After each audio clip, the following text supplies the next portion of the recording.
जय माता दी। आप सभी को पंच महापर्व की बेहद शुभकामनाएं।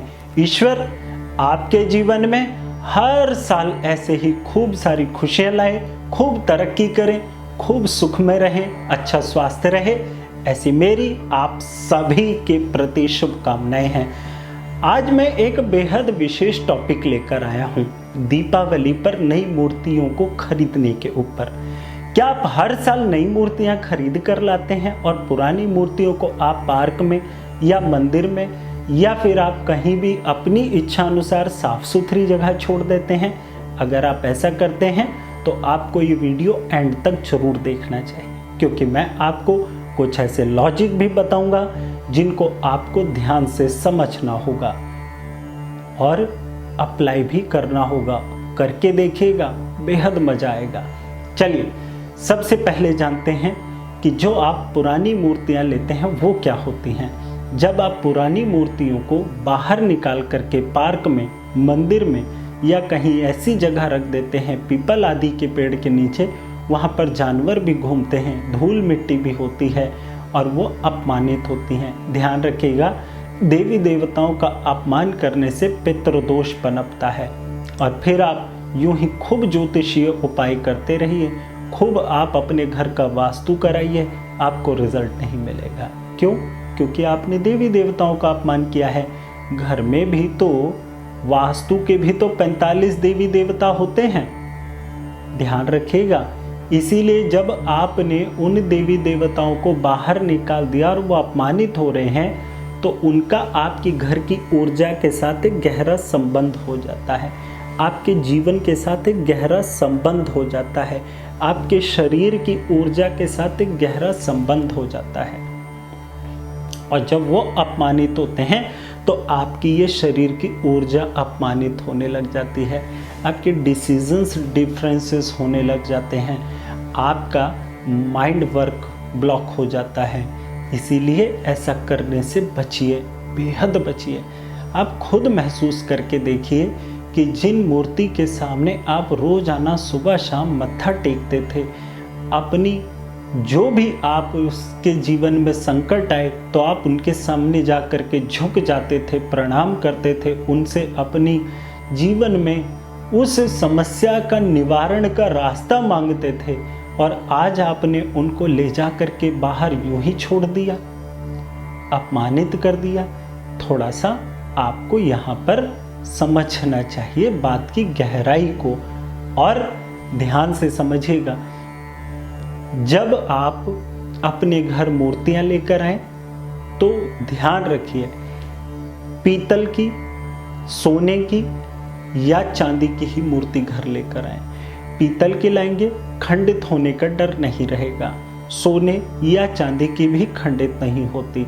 लेकिन अगर आप मिट्टी की, पीओपी की, पत्थर की मूर्ति लेकर आते हैं तो हर साल आपको बदलने की चिंता रहती है, आपको भी बदलने का ट्रेंड दिमाग में बैठा रहता है। ये मत करिए। ध्यान रखिएगा, जब तक आपकी घर की मूर्ति खंडित ना हो जाए तब तक आप नई मूर्ति खरीद कर ना लेकर आए। ध्यान रखिए, साल भर आपने उनकी पूजा की है, वो आपके शरीर, आपके दिमाग, आपके घर की ऊर्जा के साथ एक उनका जुड़ाव हो गया है।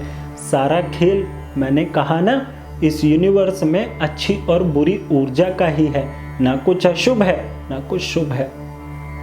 जो आपके लिए फेवर में वो शुभ, जो आपके लिए फेवर में नहीं है वो अशुभ हो जाती है। इसीलिए जो घर में आपने साल भर, 2 साल मूर्ति रख के पूजा करी है, उसका आपके घर की ऊर्जा और आपके शरीर की ऊर्जा के साथ जुड़ाव हो जाता है।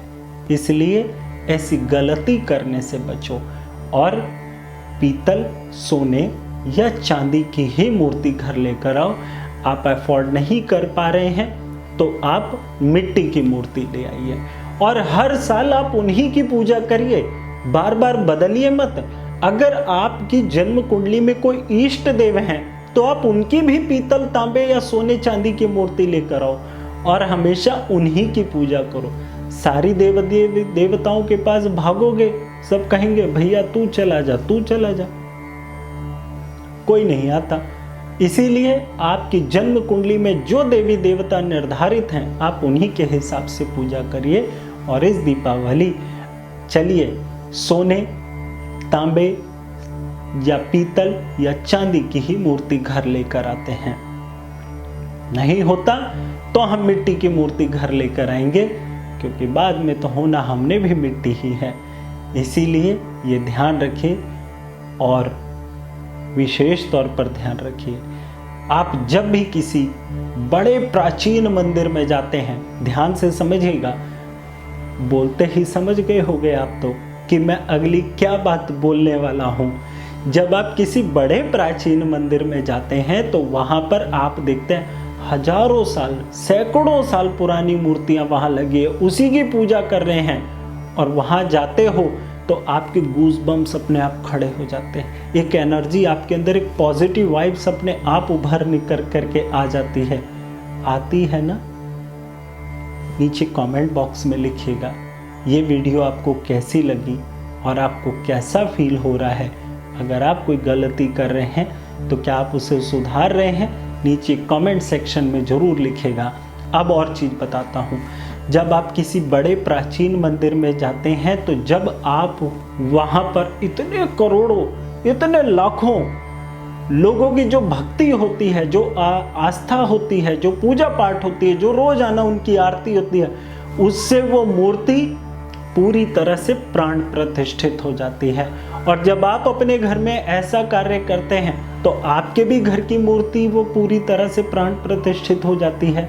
तो जो प्राण प्रतिष्ठित हो जाती है उसे घर से नहीं निकालते। ध्यान रखिएगा इस बात का। आपको उम्मीद करता हूँ ये वीडियो जरूर अच्छी लगी होगी और इस दीपावली आप पीतल की, सोने की या चांदी की ही मूर्ति घर लाएंगे। और मुझे इंस्टाग्राम पर आप फॉलो करके वहां अपनी फोटो मुझे दिखाएंगे कि आप इस दीपावली पीतल की, सोने की या चांदी की मूर्ति ही घर लाए। इसी के साथ मैं आपको फिर दोबारा से शुभकामनाएं देता हूं और हमेशा आपके लिए ईश्वर से प्रार्थना करता हूं, हमेशा आपका जीवन सुखमय व्यतीत हो। जय माता दी।